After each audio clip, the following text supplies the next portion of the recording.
Padmaja Naidu Himalayan zoological park विश्व विख्यात है रेड पांडा, जिसको कि लाल पांडा कहते हैं, इसके प्रजनन और इसके संरक्षण के लिए, conservation and breeding of red panda.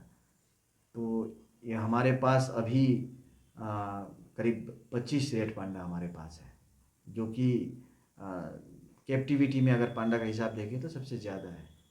तो इसमें दार्जिलिंग जू, साथ ही साथ ministry of forest, government of West Bengal, West Bengal zoo authority, central zoo authority और साथ साथ केंद्रीय जो वन दफ्तर है, इन सभी ने ये तय किया था कि हम, चूँकि जंगलों में अभी हमारे यहाँ जंगल जो है, जैसे कि नेवरा वैली हो गया या फिर सिंगालीला हो गया, यहाँ पर लाल पांडा का संख्या काफ़ी कम है।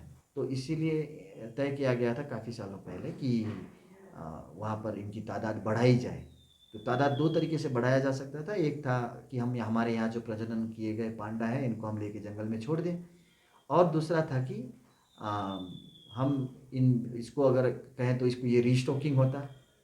और दूसरा है कि ऑगुमेंटेशन, जो कि हमारे यहाँ से पांडा जंगल गए, उन जंगल गए पांडा ने वहाँ जो जंगली पांडा है उनके साथ उनका ब्रीडिंग हुआ, प्रजनन हुआ, और उन्होंने जंगल में ही बच्चे पाए। तो ये एक बहुत बड़ा प्रोजेक्ट था हमारे पास, जिसमें कि बहुत सारे लोगों का इसमें योगदान है। और आज ये कहते हुए बड़ी खुशी होती है कि हम जो उद्देश्य लेके चले थे उसमें हम लोग सफल हुए हैं। हमारे छोड़े गए इन 3-4 सालों में, हाँ 3-4 सालों के अंदर जो हमने छोड़े हैं पांडा, इसमें पिछली इस बार हमने 3 पांडा छोड़ा था पिछले साल। तो इन 3 पांडा में से 2 पांडा ने, तीनों मादाएं थी, तो तीनों मादा हमने छोड़ा था करीब दिसंबर के महीने में। और इस बार अभी लग रहा है कि करीब करीब इन्होंने हर 2 मादाओं ने 2-2 बच्चों का जन्म दिया है जंगल में, जो कि एक बहुत बड़ी उपलब्धि है हमारे लिए। ये प्रमाण करता है कि हमारे यहाँ यहाँ से जो पांडा गए, वो वहाँ के जंगली पांडा के साथ में इनका अच्छा उनका मेल हुआ, वो रह रहे हैं साथ में, जिस वजह से अभी 2-4 बच्चे हमें पता चला है कि वहाँ जन्म लिया है, जो हमने देखा है। तो आशा करते हैं अब तीसरा पांडा है, इसका भी अगर बच्चे हुए तो हम और खुश होंगे इस बारे में। और इस प्रोजेक्ट की सफलता के लिए मैं सभी लोगों को धन्यवाद देना चाहता हूँ, क्योंकि इसमें ये, मैं जितनी आसानी से इस चीज़ को बयान कर रहा हूँ, उतना आसान ये चीज़ है नहीं, बहुत ही मुश्किल है, बहुत ही दिक्कत है। क्योंकि जैसे कि आप मान के चलिए कि हम यहाँ पर इनको जो खाना देते थे पांडा को, वो खाना उनको जंगल में उपलब्ध नहीं है। इसके बावजूद भी उन्होंने वहाँ पर बच्चे दिए।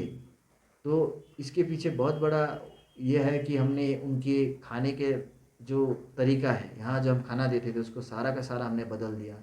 वहाँ जाके उन्होंने जंगली खाना, जंगल का खाना किस तरीके से खाना है, इनको इस तरीके से उनको तैयार किया गया। उसका फलस्वरूप ये है कि बच्चे आए। आशा करते हैं कि आगे के दिनों में भी हम इस तरीके से जंगल में पांडा की वृद्धि कर पाएंगे। सभी का आशीर्वाद रहे तो। ये पहली बार हुआ। हाँ, ये जंगल में छोड़ा गया और पांडा ने जंगल में बच्चे पाए, इसका प्रॉपर एविडेंस इस बार ही हमें मिला है। क्योंकि इसमें सबसे बड़ी बात ये है कि जो काफ़ी लोगों को लगता हो कि जंगल में छोड़ा तो आपको कैसे पता कि ये इसी के बच्चे हैं। तो इसका वजह ये है कि हमने पांडा को गले में कॉलर लगा के भेजा था। आप लोगों ने देखा होगा, काफ़ी एनिमल्स को लगाया जाता है कॉलर, जिसके कि इससे इसका मूवमेंट कहाँ जाती है, क्या कर रही है, कहाँ बैठ रही है, सारा का सारा चीज़ सैटेलाइट के द्वारा, एंटीना के द्वारा हमें पता चलता है।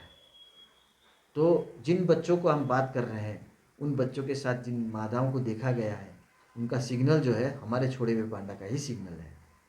तो इसलिए हम काफ़ी मतलब 100% इसके ये कह सकते हैं कि हमारे छोड़े हुए पांडा के ही बच्चे हैं। हाँ, जन्म का ऐसा है कि पांडा जब जन्म देते हैं तब शुरुआती दिनों में, यहाँ भी हमारे यहाँ जू में भी अगर बच्चे देते हैं तो शुरुआती दिनों में पता नहीं चलता है।